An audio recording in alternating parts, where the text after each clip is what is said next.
warahmatullahi wabarakatuh.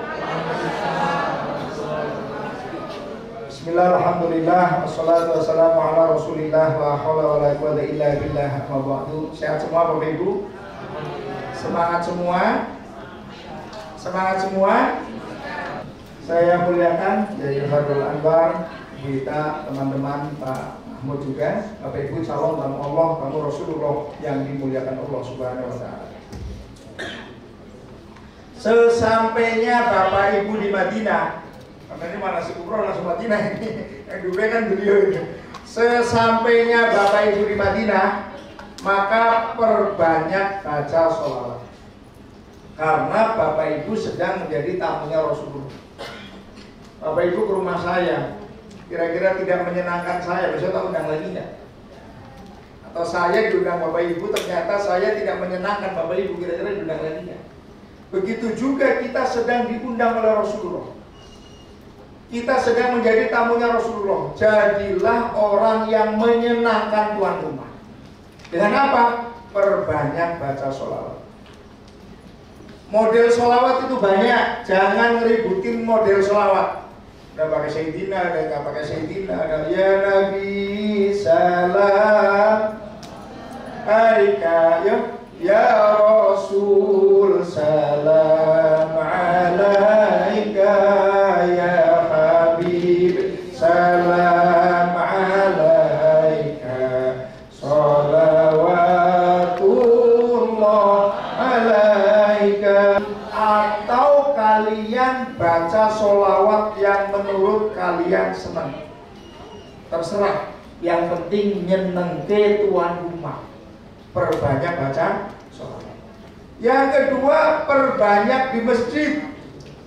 Beda dengan di Mekah. Kalau di Madinah yang mempunyai keutamaan lebih utama daripada 1000 rakaat adalah sholat yang di dalam pagar masjid itu, minimal pagar masjid. Kalau di Mekah walaupun jangan diikuti, itu semua karena haram, fadilahnya sama dengan 100.000 kali lipat. Tapi Madinah di masjid. Kalau di hotel atau di masjid selain di Masjid Nabawi, itu fadilahnya sama dengan Masjid Al-Ikhlas Mampang. Jauh-jauh dari sini ya. Jadi perbanyak sholat di masjid, perbanyak etika. Sholat apa? Terserah jenengan, dimaksimalkan semua. Sholat qobliyah ba'diyah 4-4, ya kan? Kalau kita kan di sini kan pakai minimin. Minimin itu minimalis. Jadi ya 2 sudah cukup lah. Sholat duha 12 rakaat maksimalnya. Kalau di sini kan 2 atau 4. Sholat tahajud 12 rakaat. Sholat witir 11 rakaat. Masih ada sholat hajat. Sampai Sultanul Aulia Syekh Abdul Qadir Al-Jilani dalam manaqibnya, setiap di tanah haram Mekah Madinah, sholat sunnah mutlaknya itu 100 rakaat. Sholat sunnah mutlak itu yang bukan sholat sunnah yang biasa kita lakukan. Pokoknya saya sholat sunnah 2 rakaat karena Allah, itu sampai 100 rakaat. Ya kita sholat-sholat yang muktabar yang biasa kita lakukan maksimal aja sudah alhamdulillah. Bener nggak? Mau sholat zuhur 4 rakaat, mau habis sholat zuhur 4 rakaat, mau sholat asar 4 rakaat, mau sholat maghrib mau sholat isya, antara maghrib dan isya, sholat sunnah hajat, nanti tahajud, habis tahajud sholat hajat, baru sholat sunnah witir. Itu sudah top, markotop itu. Bener ya? Maksimalkan. Perbanyak baca Al-Quran. Kalau susah baca Al-Quran, baca surat Al-Ikhlas. Kalau nggak hafal baca surat Al-Ikhlas, baca Qul Huwallahu Ahad. Ada orang Al-Ikhlas nggak hafal Qul Huwallahu Ahad. Hafalnya apa Bu? Al-Ikhlas nggak hafal Pak Ustaz. Hafalnya apa? Qul Huwallahu Ahad. Artinya apa? Mumpung di sana lebih utama daripada 1000 kali lipat. Di Madinah itu ada Raudhah. Raudhah itu antara makam Rasulullah sampai mimbarnya Rasulullah. Sekarang itu kalau ke Raudhah itu agak sulit karena 1 kali ke sana itu hanya 1 kali, termasuk kita pembimbing ya. Kita pembimbing juga 1 kali ternyata. Coba kita mau coba-coba ketahuan aja ternyata bukan rombongannya. Artinya apa? Pada saat ada instruksi nanti di Madinah, ke rodo jam sekian untuk ibu-ibu, bapak-bapak jam sekian, usahakan ikut, kecuali yang udur sari itu sakit dan kira-kira bahaya. Tapi kalau tidak, ikut. Kayaknya bapak-bapak, mohon maaf, siap-siap larinya itu lumayan, Pak. Siap larinya untuk masuk ke rodo itu lumayan, ya, karena masuknya dari luar sekarang. Tapi lebih nyaman. Kalau zaman dulu, pada saat belum COVID ini, belum pandemi ini, ke rodo itu kuat-kuatan. Jadi yang masih kuat itu bisa tiap sholat waktu ke rodo. Bisa di rodo itu tahajud sampai subuh. Sekarang sudah nggak bisa. Kalau dulu kita lagi sholat, itu kaki orang itu di kepala kita. Kita lagi sujud, itu tahu-tahu kita berdiri dari sujud itu masuk ke sarungnya orang. Dulu bener ya Pak. Sekarang itu sudah nggak tertib, walaupun 10 menit tapi tertib. Nah, raudhah itu adalah tempat yang mustajab untuk berdoa. Karena tempat yang mustajab untuk berdoa, maka perbanyak doa di raudhah itu. Karena doa yang utama kita itu iyyaka na'budu wa iyyaka nasta'in, minta dulu, ibadah dulu baru minta, maka kita disunahkan untuk sholat. Maka masuk sholat 2 rakaat, sholatnya itu hanya pengantar doa saja. Tapi jangan pula kelihatan kita sudah selesai ibadah di raudhah. Karena pada saat melihat askar itu, polisi lihat kita itu, mohon maaf, kayak orang bingung di raudhah, langsung disuruh keluar. Jadi gimana teknis kita 10 menit kita maksimal untuk benar-benar munajat kepada Allah. Jadi pada saat itu ingat-ingat, jam 7 sudah kumpul di bis, siap-siap masuk ke bis. Biar apa? Biar semakin cepat jalan, semakin bisa balik lagi untuk beribadah di Masjid Nabawi. Nanti jenengan masuk ke bis sudah dalam keadaan berwudu. Sudah Pak? Berwudu, masuk bis, naik bis, jalan kurang lebih 15 menit sampai ke Masjid Quba. Masjid Quba adalah masjid yang pertama kali dibangun oleh Rasulullah SAW, dan Rasulullah itu setiap hari Sabtu itu ke situ. Makanya Rasulullah mengapresiasi orang yang ke masjid ini, Masjid Quba, sholat 2 rakaat dan ambil air wudunya dari rumahnya, mendapatkan pahala seperti pahalanya umrah. Itu umrah yang paling gampang itu, tanpa tawaf, tanpa sa'i, tanpa tahallul, tanpa ihram sudah mendapatkan pahala. Maka hati-hati, diingat-ingat. Pokoknya ada siditur sudah dalam keadaan berwudu. Masuk Masjid Quba, sholat tahiyatul masjid. Setelah tahiyatul masjid, sholat sunat duha 2 rakaat, kembali lagi ke bis. Kembali lagi ke bis, tapi biasanya banyak ranjaunya ini Ustaz di Quba ini. Belum lagi kembali ke bis, banyak yang jualan. Dan memang lebih murah itu. Memang lebih murah daripada itu. Ranjau ini terutama emak-emak. Makanya siap-siap bapak-bapak, ATM-nya dibawa semua. Kalau perlu nggak usah dibawa sekalian. ATM-nya ketinggalan. Lalu setelah dari Quba, Bapak Ibu diajak ke kebun kurma. Ya biasa lah, namanya orang jualan ya pasti ini kurma ini. Ya monggo mau beli ya silakan, nggak beli juga nggak apa-apa saja. Tapi makan halal semuanya. Dari ujung sampai ujung, kalau kuat itu satu halal semua itu. Ya. Monggo, mau belanja silakan, nggak belanja juga nggak apa-apa. Tapi memang ada fasilitas kita untuk kemana? Ke kebun kurma. Setelah dari kebun kurma naik bis lagi kita ke Jabal Uhud. Di Jabal Uhud itu nanti kita akan melihat gunung Uhud, gunung yang paling besar di Madinah. Dari kata Ahad, gunung yang menyatu kurang lebih 7 km. Luasnya ini kurang lebih 3 km, dan itu yang tadi disampaikan oleh Ustaz Khairul. Kalau kita sholat jenazah, kita mendapatkan pahala sebesar gunung Uhud. Maka rugi sekali kalau di Mekah Madinah itu tidak sholat jenazah, itu rugi sekali. Karena kadang di sini itu susah sholat jenazah itu. Paling kadang Jumatan aja kalau salah khotbah atau ada itu pun jarang.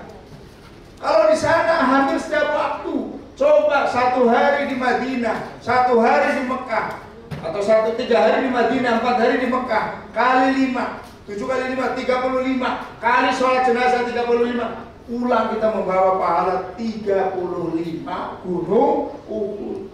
Ya untuk pahala nggak nampak. Kalau nampak gimana bawahnya? Ini loh kesempatan yang harus kita ambil. Belum kita ibadah umroh, dari sholat jenazahnya saja kita mendapatkan pahala sebesar gunung Uhud. Makanya tunggu sebentar. Hari Rabu pagi, Bapak Ibu ziarah wada ke Rasulullah. Nanti dibimbing sama Ustaz.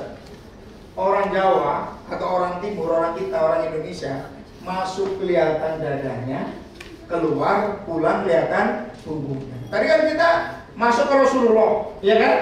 Pada saat kita mau pamitan kepada Rasulullah, Bapak Ibu juga ziarah wada, ziarah pamitan kepada Rasulullah dari luar. Assalamualaikum ya Rasulullah, Assalamualaikum ya Nabi Allah. Nanti dibimbing sama Ustaz.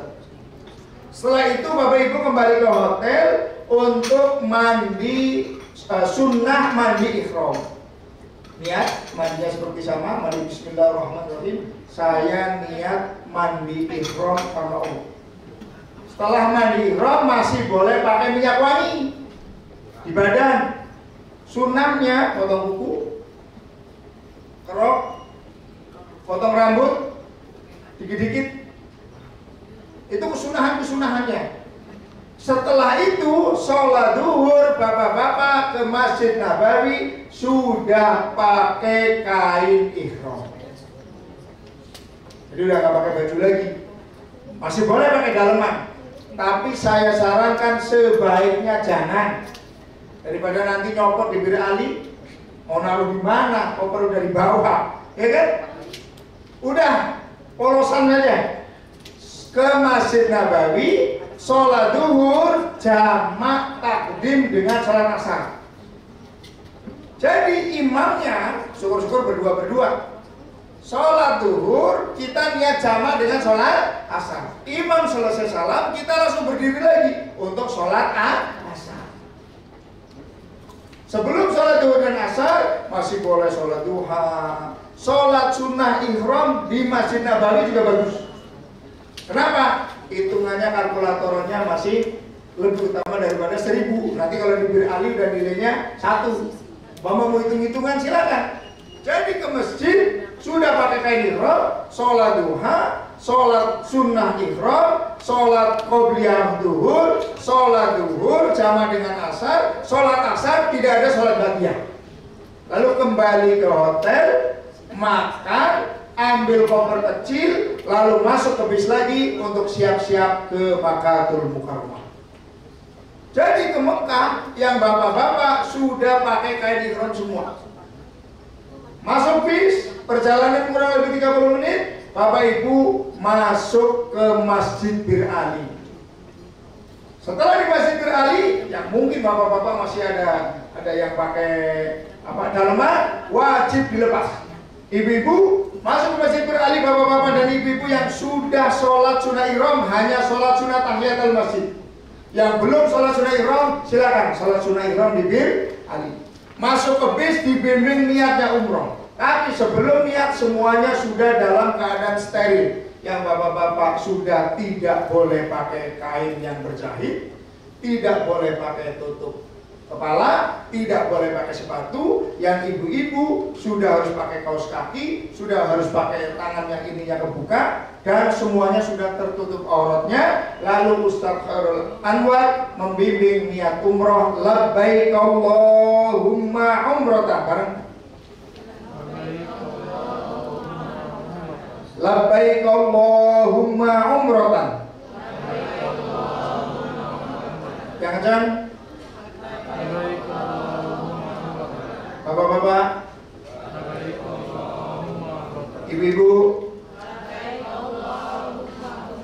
bareng. Labbaik Allahumma umratan. Dalam hati saya penuhi panggilanmu ya Allah untuk menunaikan ibadah umroh. Saya penuhi panggilanmu ya Allah untuk menunaikan ibadah umroh. Sampai mantap itu di bis. Setelah itu semua larangan ihram sudah berlaku. Apa larangan ihram? Larangan ihram. 1. Memotong kuku. iseng-iseng ceklek pakai tangan, atau pakai gigi iseng-iseng. Nggak boleh. Mencabut rambut atau bulu, memakai wewangian, menutup kepala bagi laki-laki, menutup muka dan telapak tangan bagi wanita, bermake up, memakai pakaian berjahit bagi laki-laki, bertengkar, berdebat, berkata porno, melakukan hubungan suami istri, mencabut tanaman, membunuh binatang. Ini yang harus kita hindari selama kita mengucapkan labbaik Allahumma. Jangan labbaik Allahumma. Selama kita mengucapkan itu, maka larangan-larangan itu sudah dilarang. Wala rafasa, wala fusuko, wala jidal. Gak boleh ngomong yang menimbulkan syahwat, gak boleh berdebat, gak boleh maksiat. Itu hal-hal yang harus kita hindari pada saat kita berihram. Tapi batal boleh. Ternyata di tengah jalan itu ada yang kepengen kentut aja. Jangan ditahan-tahan. Karena pada saat ihram boleh berhadas kecil. Bagi perempuan yang haid juga wajib untuk niat ihram pada saat di Bir Ali, tapi harus nahan sampai haidnya selesai. Agar repot itu perempuan yang haid.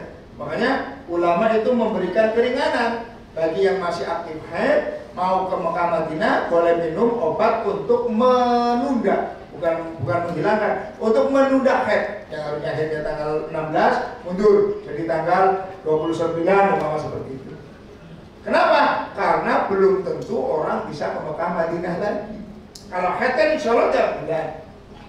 Tapi pada saat haid di sana ya harus tunggu. Sudah niat ihram melakukan perjalanan kurang lebih masih 5 jam lagi. 5 jam talbiyah, nanti satu khairul bibis labbaik Allahumma labbaik labbaik la syarika lak labbaik. Capek tidur. Kamu ngomongin orang, ingetin lagi sama teman, jangan ngomongin orang. Makanya satu khairul kalau saya yang bawa, yang kira-kira suami istri masih muda, setrumnya masih tinggi, itu tak pisah itu bibis itu. Ibu-ibu semua, bapak-bapak tolong belakang. Kalau yang sudah tinggal 5 watt nggak apa-apa lah. Talbiyah terus sampailah masuk ke hotel, hilang.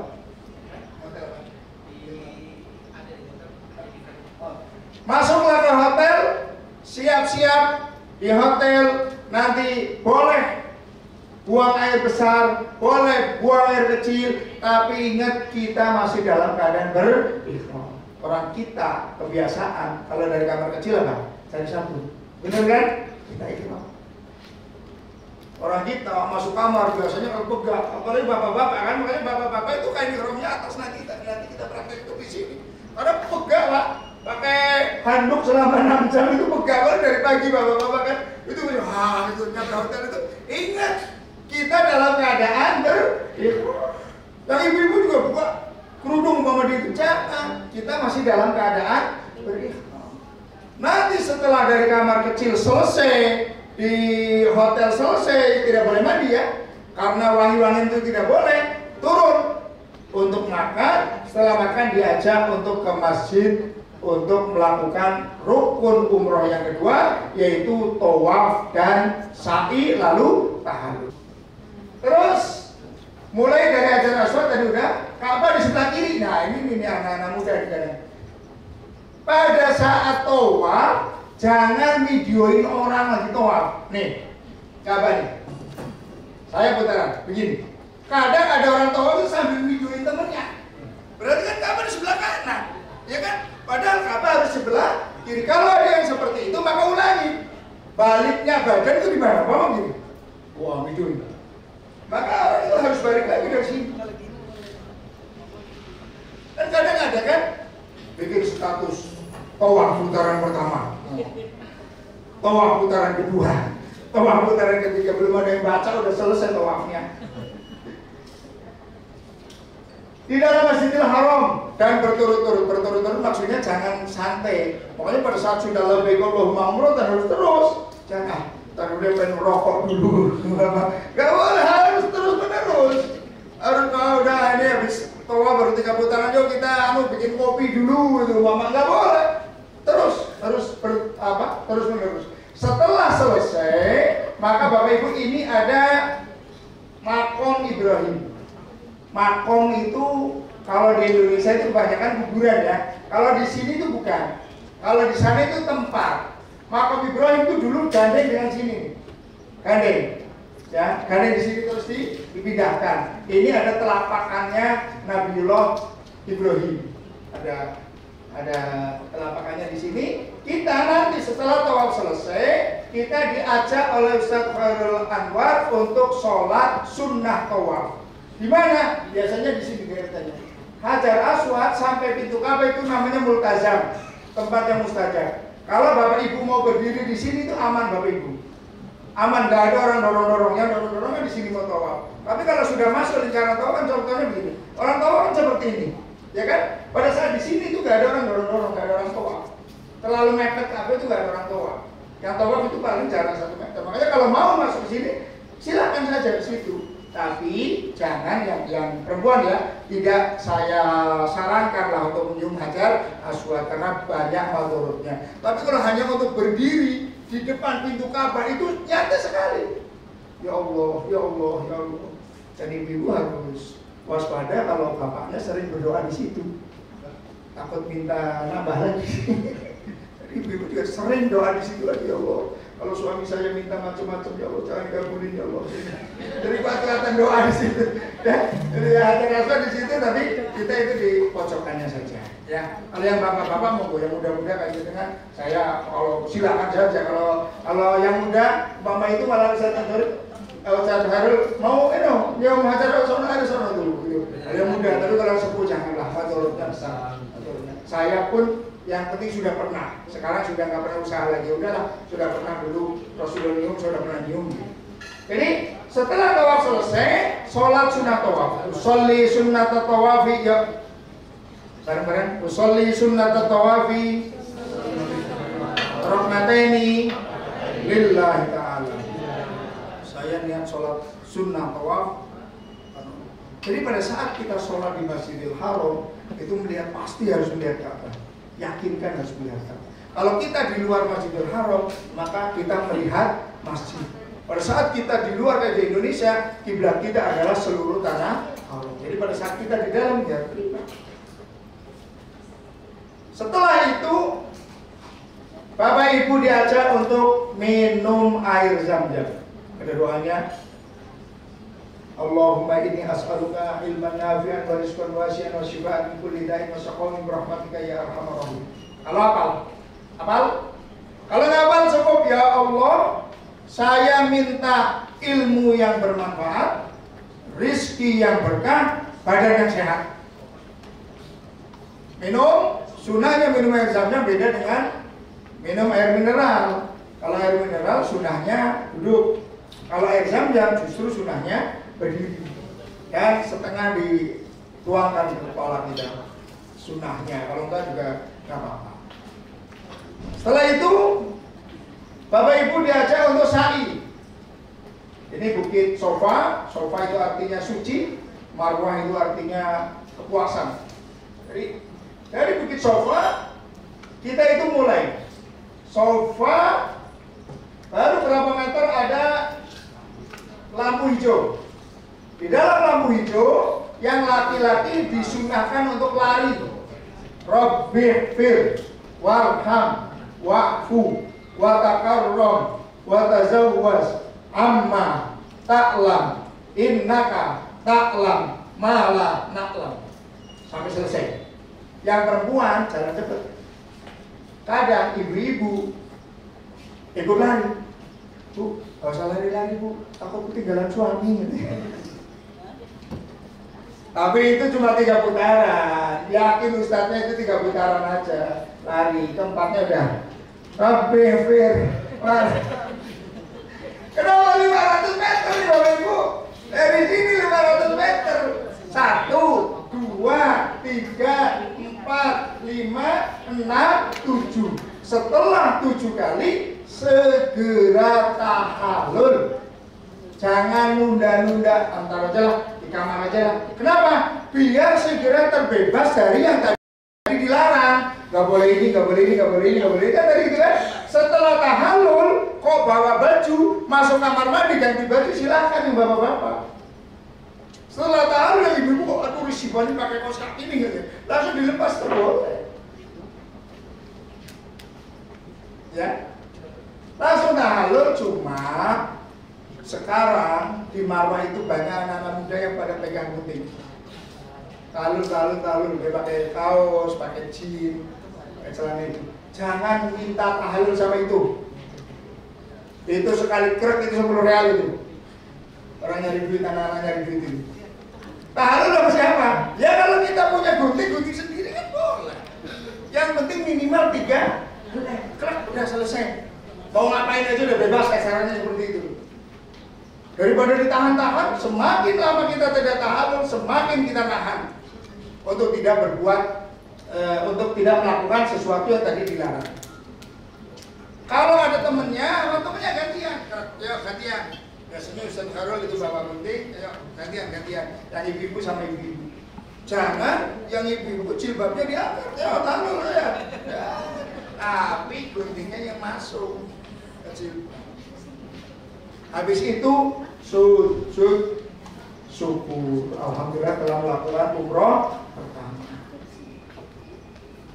Dan pada saat nanti lupa saya tadi. Pada saat perjalanan dari Madinah ke Mekah, kan Bapak Ibu itu melewati maghrib, ya kan? Karena nanti maghrib Bapak Ibu masih di jalan. Masuk waktu maghrib, Bapak Ibu niat saya sholat jamak takhir maghrib dan isya. Nanti sholatnya bukan di hotel lagi, sholatnya sudah di Masjidil Haram. Masuk Masjidil Haram, tidak ada sholat tahiyatul masjid Bapak Ibu. Kalau kita mau sholat sunnah mutlak, saya sholat sunnah 2 rakaat. Karena tahiyatul masjidnya di Masjidil Haram adalah tawaf. Tapi sekarang kan nggak mungkin tawaf, ya kan? Laki-laki tawaf harus pakai kain ihram.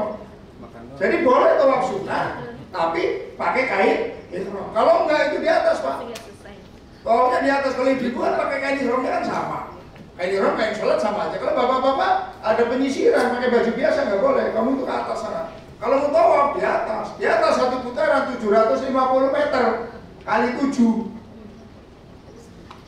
Jadi kalau mau di pelataran ya harus pakai kain ihram, walaupun tidak berihram.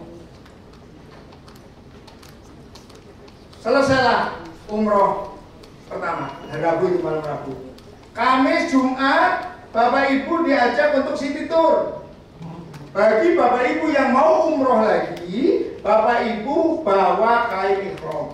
City tour pertama di Jabal Sur. Cuma dikasih tahu aja tuh Gunung Sur. Tuh di atas Gunung Sur ada gua Sur. Tuh dulu Rasulullah dan Abu Bakar di situ. Nah itu biasa. Rukun umroh yang kesekian itu kan selfie. Selesai naik bis lagi. Terus masuk ke Arafah, ada Jabal Rahmah, tuh ada tugu dulu bertemunya Nabi Adam dan Siti Hawa, tuh gak usah naik, doa, foto-foto cepat-cepat, masuk bis lagi. Terus ke Jikrona. Di Jikrona atau Jikrona itu yang mau umroh ganti kain ihram, sholat sunnah tahiyatul masjid, sholat sunnah ihram, lalu niat lagi labbaik Allahumma umrotan. Coba. Bagi Bapak Ibu yang mau membatalkan orang tua, kakek, neneknya atau siapapun, boleh membatalkan di umroh yang kedua. Labbaik Allahumma umrotan an bulan-bulan umpama. Atau Bapak Ibu punya orang yang Bapak Ibu kasihi telah meninggal dunia, mau mengumrohkan, mumpung di Masjidil Haram, mumpung di Tanah Haram, mumpung di Mekah, ngomong Ustaz Khairul Anwar, Ustaz saya mau mengumrohkan almarhum orang yang berjasa sama saya. Ibu saya telah wafat ini, tapi syaratnya udah meninggal atau sudah sakit secara akal, itu sudah tidak akan bisa kesana secara akal, mau sakitnya udah ngeletak. Ngomong aja ke Ustaz Khairul Anwar, Ustaz saya mau membatalkan ini, saya membatalkan ini, silahkan. monggo. Yang penting niatnya saya berbuat baik sama orang yang telah berbuat baik sama saya. Saya menghormati berbakti sama orang tua saya, karena saya kesini bisa jadi karena doanya orang tua terserah. Atau umroh untuk sendiri, labbaikallahumma umratan, masuk bis lagi, nyampe di Mekah, masuk ke hotel, biasanya ngambil belanja, naruh belanjaan karena pasti belanja, ya nggak ada yang nggak belanja. Turun ke masjid, tawaf, sa'i, tahallul, umroh yang kedua selesai. Selesailah program umroh dari NRA. Bapak Ibu mau umroh lagi, nambah umroh sendiri. Ngomong sama Ustadz Harul Anwar, Ustadz saya mau umroh lagi dong, anterin. Naik taksi, bayar taksi ke Tan'im, sholat sunnah 2 rakaat, sholat sunnah ihram, balik ke masjid, tawaf, sa'i, tahallul, umroh ketiga, dan seterusnya. Ada beberapa macam tawaf yang saya terangkan, itu tawaf umroh tadi ya, dan tawaf sunnah. Pada saat tawaf umroh jangan pegang Ka'bah, Bapak Ibu, karena Ka'bah itu per berapa menit itu ada minyak wanginya. Jangan pegang makam Ibrahim juga, karena itu ada minyak wanginya. Kita lagi dalam keadaan tapi kalau tawaf sunnah monggo. Habis tawaf sunnah nempel ke Ka'bah, silahkan. Hijr Ismail, Bapak Ibu, kalau kita bisa sholat di Hijr Ismail sama dengan sholat di dalam Ka'bah. Siti Aisyah mau sholat di dalam Ka'bah, kata Rasulullah sholat di Hijr Ismail sama dengan sholat di dalam Ka'bah. Maka Bapak Ibu rombongan ini usahakan bisa sholat di Hijr Ismail. Dan sekarang Hijr Ismail juga lebih gampang, cuma sabar. Kalau dulu kan kuat-kuatan, kalau sekarang enggak, ngantri bapak-bapak dari sini, ibu-ibu dari sana udah ngantri. Nanti pasti masuk, asal sabar ngantri aja pasti masuk itu. Dan lebih enak, sama dengan di Rodo, tidak ada orang masuk lagi. Kalau dulu lagi sholat ada orang yang melangkah di depan kita, sekarang enggak, udah full. Nanti ini selesai, keluar semua baru masuk lagi, keluar semua baru masuk lagi. Itu enak sekali kalau sekarang itu menurut saya. Iya pakai ihram, karena masuk ke pelataran harus pakai ihram. Ya, walaupun pakai daleman, umpama seperti itu. Jangan pakai baju, kalau pakai baju pasti baru mau masuk langsung dialihkan sana, yang pakai kain ihram. Jadi tawaf sunnah kapan saja kita lakukan itu terserah. Di dalam Masjidil Haram, di dalam masjid ini, walaupun sholat di hotel juga pahalanya sama, fadilahnya, tapi kalau di dalam masjid mendapatkan rahmat Allah. Jadi di dalam Masjidil Haram setiap hari ada 120 rahmat, 60 rahmat untuk orang yang tawaf, 40 rahmat untuk orang yang sholat, 20 rahmat untuk orang yang melihat Ka'bah. Maka pada saat kita di tanah haram Mekah atau Madinah, kita ada ibadah skala prioritas. Prioritasnya pada saat kita di Mekah Madinah adalah umroh. Maka kalau ada umroh dua kali fasilitas dari NRA, usahakan ikut semua. Syukur-syukur malah bisa nambah. Pada saat jenengan itu bisa memberikan sesuatu yang baik untuk orang yang telah meninggal dunia, berikan. Minimal belikan Al-Quran, baca berapa halaman, niatkan saya niat wakaf Al-Quran, pahalanya untuk almarhum orang tua saya. Itu minimal banget, syukur-syukur diumrohkan itu. Kenapa? Karena mumpung di tanah haram Mekah. Lalu tawaf. Jadi usahakan Bapak Ibu setiap hari tawaf. Tawaf sunnah. Habis sholat subuh gitu Pak. Habis sholat subuh ngapain? Kalau saya habis sholat subuh, daripada di jalan mau pulang ke hotel, maka juga ngantri, tawaf aja dulu. Hitung-hitung ibarat jogging di taman jogging Kelapa Gading. Ya, enak itu. Kalau tawaf sendiri itu tawaf tok itu cuma 1/4 jam selesai Pak. Tawaf tok 1/4 jam itu selesai. Yang lama kan sa'i itu 500 meter nggak bisa ditawar. Kalau tawaf pengen cepet gampang, pengen lari terus jalan terus ini terus agak jauh. Itu jalan terus Pak, nggak macet. Tapi kalau pengen deket ya begini, tapi macet itu aja. Kalau sendirian kan nggak ada yang dipikirin. Setelah itu selesai semua program, maka terakhir adalah tawaf wada. Ulama mengatakan hukum tawaf wada itu wajib kecuali yang wudhu. Maka Bapak Ibu tawaf wada sebagai pamitan kita kepada Ka'bah. Baik, saya akhiri. Assalamualaikum warahmatullahi wabarakatuh.